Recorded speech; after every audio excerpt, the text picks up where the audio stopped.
અમારો મકાન 2022 બંધ પડ્યા બાઈ કરતી નથી. શારદાબેન છે ને આ કોઈને જવાબ દેતી નથી. તમે ફોનમાં રેકોર્ડિંગ કરી લો મારો બરાબર. આ મચ્છર ખાઈ જાય છે, આ મચ્છર ખાઈ જાય છે. કોઈ શાયરો કોઈ અમારો હબળતા નથી, ગરીબોનું કોઈ. હા, એટલે તમારે ચોખ્ખું કહી દીધું.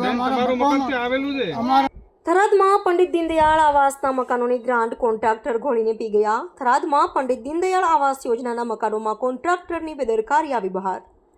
કોન્ટ્રાક્ટરના ઘરે રોજ દિવાળી, જ્યારે ગરીબોના ઘરે હોળી જેવો માહોલ. કોન્ટ્રાક્ટર દ્વારા એવું કહેવામાં આવ્યું કે તમારે પોતાનું ઘરનું લોખંડ નાખવું પડશે, ત્યારે આ ગરીબ લોકો પોતાના ઘરનું બે ભારી લોખંડ આપ્યું છે. કોન્ટ્રાક્ટર કામ પૂરું ના કરતા મકાન માલિકો પોતે હાથે ચણતર કામ પોતે કરે છે પોતાના રૂપિયે. થરાદમાં 2022માં મંજૂર થયેલા પંડિત દીનદયાળ આવાસના મકાનો હજુ અધૂરી હાલતમાં જોવા મળી રહ્યા છે. ત્યારે વજેગઢમાં ભરથરી, વાદી અને ઓડ 3 જ્ઞાતિના મકાનો સરકાર દ્વારા મંજૂર કરવામાં આવ્યા હતા. ત્યારે મીડિયાએ મુલાકાત લેતા જાણવા મળ્યું હતું કે એના કોન્ટ્રાક્ટર શારદાબેન ભાટી છે અને પોતે થરાદ ભાજપના મહિલા મોરચાના પ્રમુખ છે. જ્યારે મકાન બની જશે ત્યારે હું તમને ચાવી હાથમાં આપીશ એવું શારદાબેન ભાટીએ મકાન માલિકોને કહ્યું હતું. જોવા જઈએ તો 2022થી અત્યારે 2025 ચાલી રહ્યું છે, તો હજુ સુધી આ મકાનોનું કામ પૂર્ણ કરેલ નથી. રહીશો દ્વારા એવું જણાવવામાં આવ્યું હતું કે અમે 1,20,000 રૂપિયા શારદાબેન ભાટીને આપ્યા છે, હજુ સુધી મકાનની છત પણ ભરાણી નથી. ત્યારે અમુક લોકોનું એવું કહ્યું હતું કે અમે અમારા ઘરેણા વેચી અને રૂપિયા આપ્યા છે, પણ હજુ સુધી એમાંનું કંઈ દેખાતું નથી અને અમારી બેંક ખાતાની બુકો પણ શારદાબેન ભાટી પાસે છે. આમ જોવા જઈએ તો ઝૂંપડી વિસ્તારમાં ટોયલેટની કોઈ સુવિધા નથી. એક બાજુ ઝૂંપડપટ્ટી વિસ્તારના લોકો મકાનની રાહ જોઈને બેઠા છે, કારણ કે મકાન તૈયાર થઈ જાય તો અમારી કોઈ જાતનું ટેન્શન નહીં કે અમારે ટોયલેટ માટે રખડવા જવું ના પડે. ગરીબ પ્રજાને સરકારી લાભ મળે છે, છતાં વચેટિયાઓ ગરીબોના હાથમાંથી પડાવી અને ઘોળીને પી જાય છે. શું આ ગરીબ પ્રજાને ન્યાય મળશે કે પછી સરકારી તંત્રના આ ખાડા કાન છે એવું જાહેર થશે? અહેવાલ દશરથજી ઠાકોર, દીવ મિરર ન્યૂઝ, થરાદ. 22ની અંદર આ મકાન છે બધા છે ભરથરીઓના, ઓડના અને વાદીના આ મકાન પાસ થયેલા છે. હજુ સુધી આ લોકોએ પૂર્ણ કર્યા નથી. કોન્ટ્રાક્ટર એવું કહે છે 1,20,000 રૂપિયા લેવાના છે અને 1,20,000 રૂપિયામાં હજુ સુધી મકાન પૂર્ણ કર્યા નથી. આ લોકોને એવું કીધેલું છે કે અમે આ મકાનની તમને ચાવી આપશું. કયા વર્ષની અંદર? 2022થી કરીને 2025 ચાલે. હજુ સુધી કોઈ કાંઈ મકાનનું કામ પૂર્ણ કરેલ નથી અને એમ કોન્ટ્રાક્ટર આ લોકોને રખડાવે. ઓકે સાહેબ, આ મકાન તમારું ક્યારથી બન્યું? મકાન સાહેબ મારે ગણો કે 2022માં તમારે પ્લોટ આપ્યો. શારદાબેન ભાટીએ શું કીધેલું કોન્ટ્રાક્ટર? શારદાબેને તો કીધું છે કે તમને કે મકાન તૈયાર કરીને આપશે ને તમને ચાવી તમારા હાથમાં આપશે અમે. કોને કઈ જ્ઞાતિના મકાન આવેલા છે? આમાં ભરતરી છે, પછી વાદી છે અને એક ઓડ છે. હજુ સુધી મકાનનું કામ પૂર્ણ કરેલું નથી. એકે મકાન નથી જો આગળ પાછળ ગણો કે 4-8 મકાન ભરવાના છે, બીજા બાકીને બાકી છે. બરાબર. તમે કઈ જગ્યાએ રહો છો? અમે પાછળ પાકા મકાન છે કે કાચા? ના, મારે ઢાબુ ભરાઈ ગયું છે. અમારે ભરાઈ ગયું. છાપરા કેટલા જણા છે? છાપરા વાળા છે. શું આ મકાનનું કેટલું બજેટ પાસ થયેલું હતું તમારા મકાનનું? 1,20,000. તો પૈસા તમે કોને આપ્યા? શારદાબેન. કેટલા પૂરેપૂરા? અડધા થોડા બાજી છે ને અડધા આલી છે. શારદાબેન તમે શું કીધેલું? લાખ તમે આલેલા એ થોડા બાકી છે. કેટલા ટાઈમમાં પૂરું કરવાનું કીધું હતું? 2022માં ચાલુ કર્યા કોઈ ભૂલે છે. એક મકાનના કેટલા રૂપિયા પાસ થયેલા? 1,20,000. એ 1,20,000 મળી ગયા તમને? લાખ મળ્યા. શારદાબેનને કેટલા આપ્યા? લાખ આપી દીધા. હજુ સુધી કામ પૂર્ણ થયું નથી. જ્યારે આ કામ ચાલુ હોય તમારા મકાનનું, એ ટાઈમે તમે બાજુમાં ઉભા રહો છો કે નથી ઉભા રહેતા? લોખંડ કયું વાપરે છે, સિમેન્ટ કયું વાપરે, રેતી કયું વાપરે, એ તમને ખબર છે? તમે તમારા ઉપર લેવો છો કે શારદાબેન ભાટી પોતાની રીતે વપરાવે છે? તમને કોઈ ખબર હોતી નથી.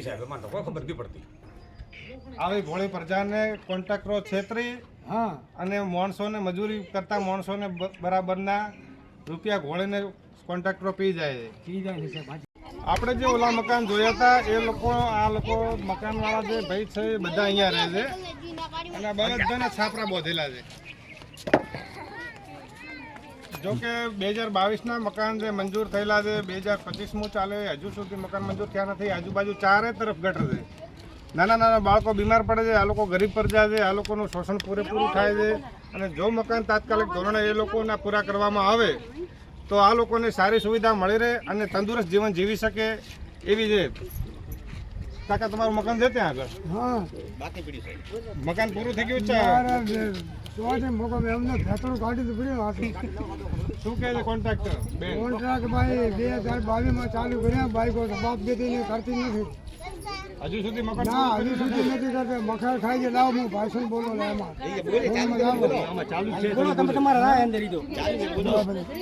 અમારો મકાન 2022માં બંધ પડ્યા, બાઈ કરતી નથી.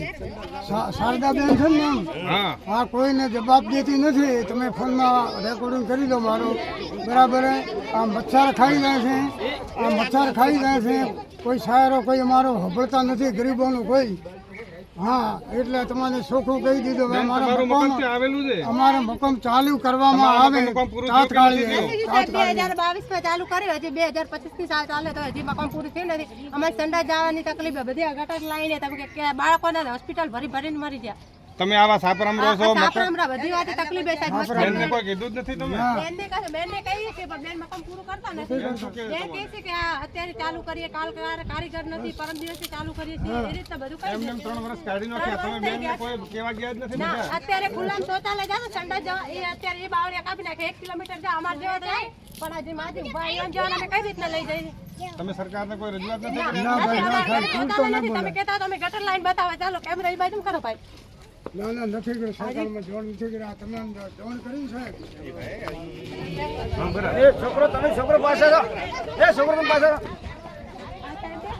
અત્યારે મારા ઘરથી ગટર નીકળી છે, સોસાયટીની દેખો પાડી. આખો દિવસ બાળકો હું ધંધા બીજા ગમે ત્યાં જાઉં તો બાળકો આખો દિવસ આ ગટરમાં રમતા હોય. પછી આ મચ્છરમાં રમે બાળકો બીમાર થાય કે ના થાય. એટલે હવે અમારી એક જ વિનંતી સાહેબ કે જલ્દીથી જલ્દી મકાન પૂરા કરો અમારા. પૂરી થતા પહેલા મકાન પૂરા થઈ જવા જોઈએ. પડે લઈએ વસ્તીમાંથી મોગી લઈ આજ અમારે ઘરથી લાવી પડી ઘરથી લાવી એ રીતના પાણી પડી લઈ.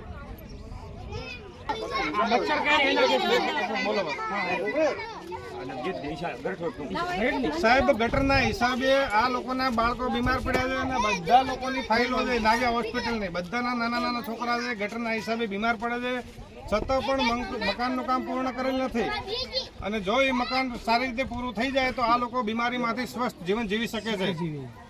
એટલી બહુ બધી બીમાર પડી હતી, દવાખાને જવાના પણ પૈસા નતા, એટલી બીમાર પડી હતી સાહેબ. તો હવે એમને કહો કે જલ્દી મકાન પૂરા કરશે. બધા અત્યારે છોકરા બીમાર થાય છે. શું નામ છે ભાઈ તમારું? મારું નામ જગદીશભાઈ. જગદીશભાઈ, આ ગટર લાઈન ચાલે છે, તમે શારદાબેન ભાટેને મકાન વિશે કોઈ કીધેલું નથી? કોઈ કીધું નથી છે. બરાબર.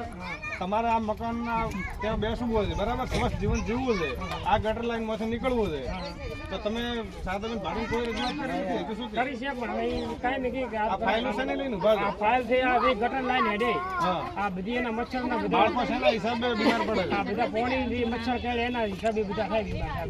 મહિને 10-15 હજારની દવા થાય મહિને. નમસ્કાર મિત્રો, હું ફિરોઝ ઈરાની આજે તમને એક નવી વાત કરવા આવ્યો છું. દીવ મિરર ન્યૂઝ જોતા રહો, સબસ્ક્રાઇબ કરવાનું ભૂલતા નહીં અને શેર કરવાનું પણ ભૂલતા નહીં. સત્યની સાથે જોડાતા રહો. નમસ્તે મિત્રો, હું છું ચાંદની પરમાર.